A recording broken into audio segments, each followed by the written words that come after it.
In today's show, I'm looking ahead to Saturday in the NBA. Michael Bolton. Thanks, Josh. It's Michael Bolton here, and it's time for another episode of the Locked On Fantasy Basketball Podcast. Let's get to it. Let's get to it, indeed. You are Locked On Fantasy Basketball, your daily fantasy basketball podcast, part of the Locked On Podcast Network.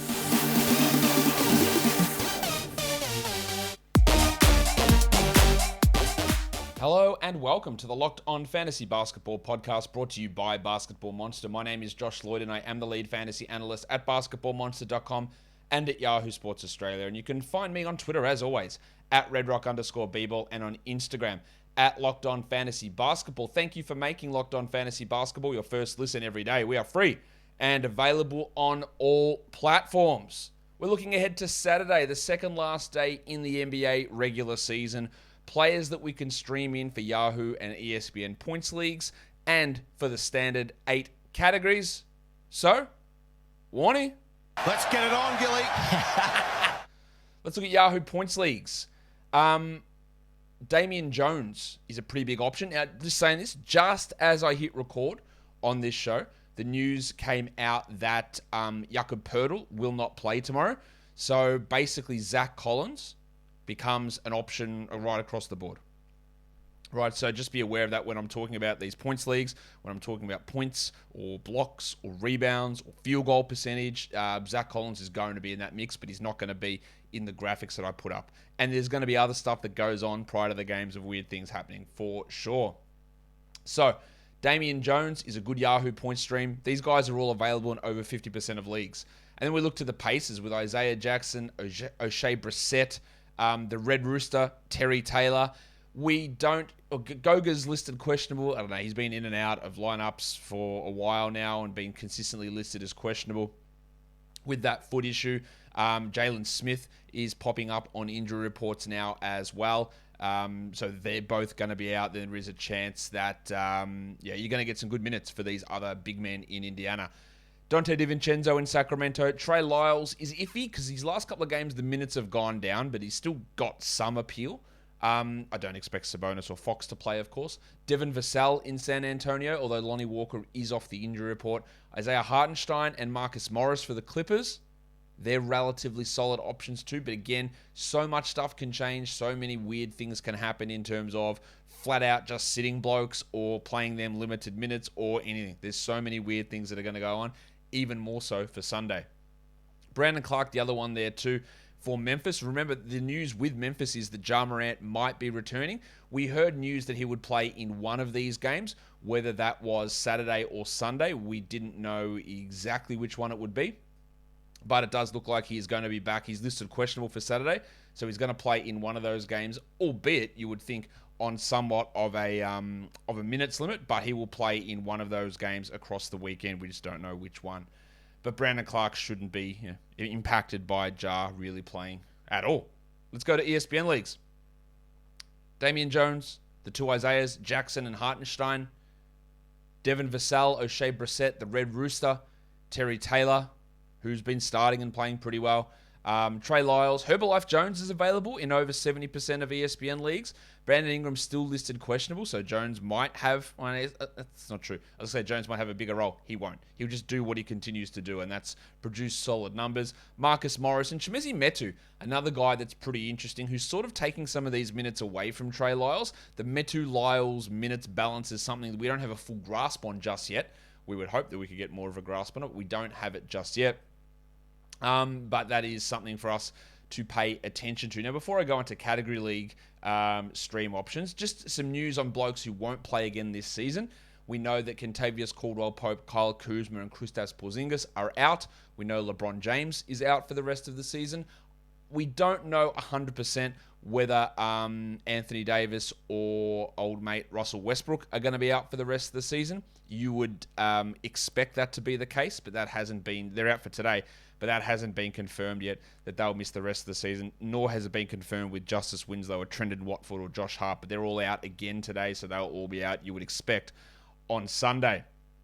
They're probably the major ones, I guess, there in terms of news of blokes who have been ruled out for the rest of the year. So you guys like your Dan Gaffords, Denny Avdia, they're stepping into the lineup for the Wizards. Your Taylor Horton-Tucker, obviously, with a significant boost for the Los Angeles Lakers. But now it's time for me to tell you that BetOnline.net is your number one source for all your betting stats and sports info.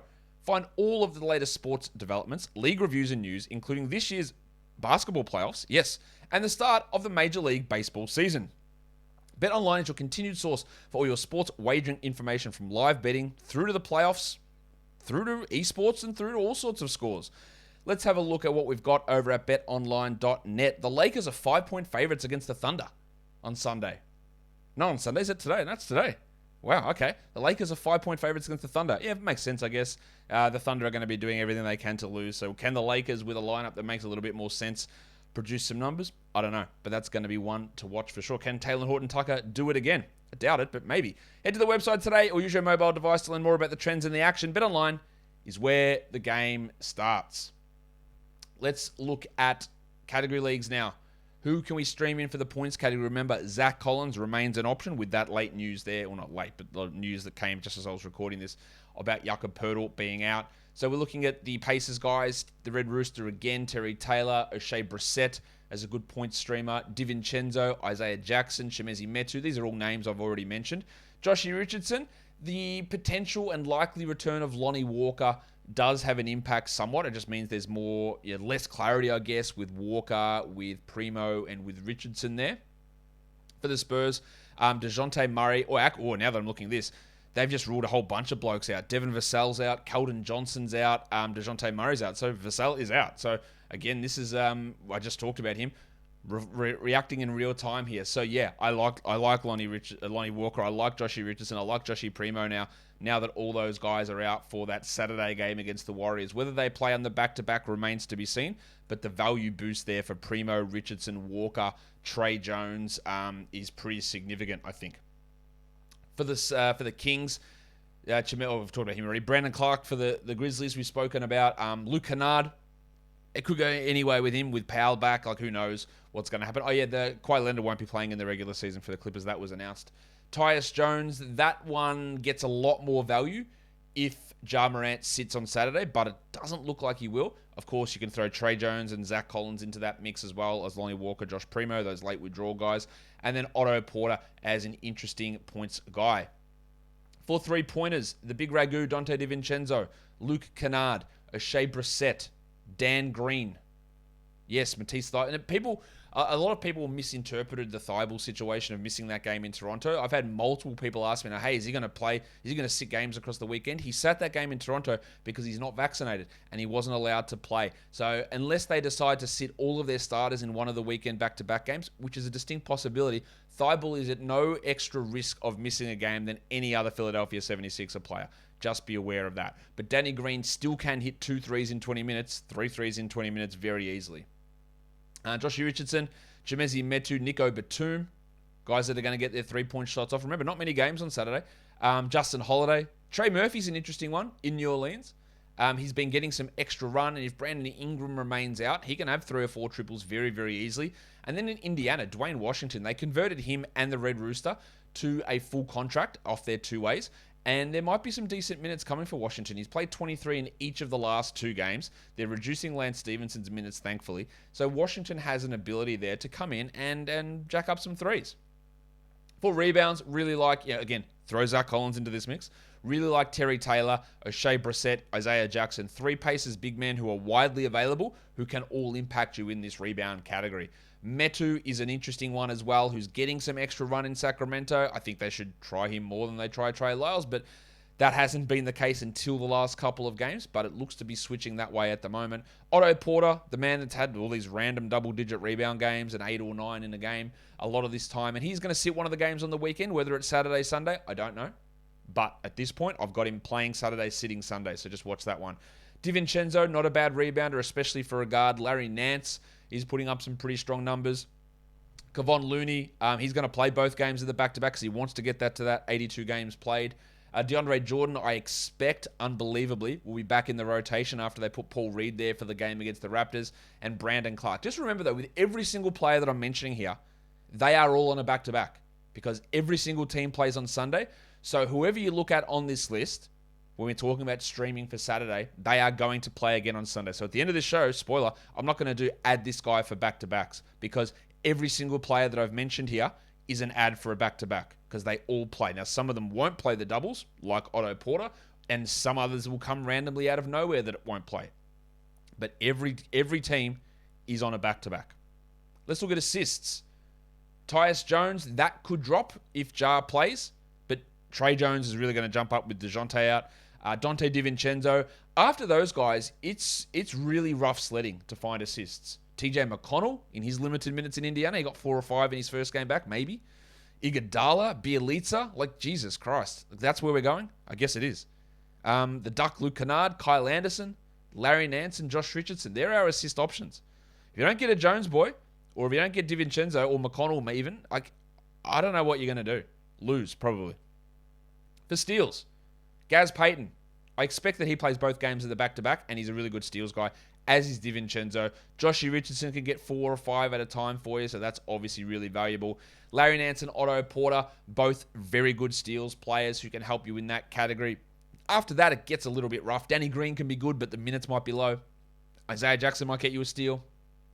Metu, Brissett, Batum. Basically, after that top group of guys, we're just looking at, hey, who's going to play a lot of minutes here? Because then they can work their way into a steal or 2 steals and help you with that category. That's how I would be viewing that. But I'd also be viewing Built Bar as the best tasting protein bar ever. You know it is. And I just realized, having had my Built Bar this morning, no wonder I feel off. I need to get down there and get that Built Bar into my gob straight away because these things taste like candy bars, but they're good for you. There's 17 grams of protein in most of the bars and just 130 calories. Whereas if you go to eat a protein bar, you know it tastes like garbage. If you go to eat a candy bar, you know you're going to get unhealthy from all the calories and fat and sugar and all that sort of stuff. So knock them both out of the park. Protein bars, see you later. Candy bars, get out of my house. Get Built Bar instead, so get to built.com and use the promo code LOCKS15 and you can save 15% off your order of delicious and nutritious Built Bars. I sound like Clyde Frazier. Built Bar is built different. It's got a blocks. Zach Collins, put him at the top of that list. Isaiah Jackson in that mix there as well as a really good shot blocking option. Brandon Clark and O'Shea Brissett. And then it does get pretty rough. We're looking at Batum. You're looking at Dan Green. Oh, Jesus, that's where we're at. DeAndre Jordan, Larry Nance, Joshy Richardson, Josh Jackson. Josh Jackson, yes. Quick, who does he play for? Sacramento Kings. Anyone know that? Josh Jackson can block shots as a guard for sure. Kyle Anderson, also a nice shot blocking guard. But if you don't get Isaiah Jackson there, and to a lesser extent Clark and Brissett, you're not going to really influence that category. You're cooked. You look at, on Sunday, you'll have options because Dan Gafford will be there. Actually, not true. Isaiah Jackson or Zach Collins. You bet on Sunday, you'll have like a Dan Gafford jump in there as well with Porzingis out. But some rough goes at things of trying to influence the block category and just as rough as trying to influence field goal percentage. It's not good. Brandon Clark, DeAndre Jordan, Gary Payton, Isaiah Jackson, Kevon Looney, Terry Taylor, and Larry Nance. And outside of those 7 guys, I couldn't find anyone who's available in over 50% of leagues who'd actually be a positive contributor in field goal percentage. It's your best bet almost of improving in field goal percentage is sitting guys who hurt you in field goal percentage, which is a reasonable tactic, but you've got to understand that you lose a lot in the counting stats to do that. That's going to be an individual decision you make when looking at your team and the matchup. And then for free throw percentage, Joshy Richardson, Jeremy Lamb, Luke Kennard, Trey Murphy, Shake Milton, Dante DiVincenzo, Furkan Korkmaz. The Sixers ones are interesting because will they even get to the line at all? We don't know that, and we expect most of the Sixers to play, except George Niang is out, so that does give that extra boost to Korkmaz and to Milton. Tyus Jones is a free throw guy. Zach Collins, not a bad free throw guy. Otto Porter and Zaire Williams in Memphis can be a free throw percentage player. Now, before we do head out of here, we best just have a look to see where some injuries sit for Saturday. There are only 4 games on. The Pacers are humorously listing Malcolm Brogdon as questionable. If he plays, maybe I'm just going to shut this channel down. I don't know. But Malcolm Brogdon's questionable. The Pacers signed Gabe York, by the way, for anyone who cares. They waived Kiefer Sykes as well, so he will be out of there. George Niang out for Philadelphia. Brandon Ingram questionable for the Pelicans. Ja Morant questionable. Steph's still out for the Warriors, of course. DeJounte Murray's out. Vassell's out. Keldon's out. Pirtle's out. But Jock Landale is back, so he might have some value, but less so than Zach Collins. And Fox and Sabonis remain out, as does Kawhi Leonard, and Luke Kennard is listed as probable. And that will do it for me today, guys. Don't forget to follow this podcast on Apple Podcasts, Google Podcasts, Stitcher, Spotify, and on the Odyssey app. Guys, if you are here on YouTube, give us a thumbs up. Leave your comments down below as well, guys. We are done here. Thank you so much for listening, everyone. See ya.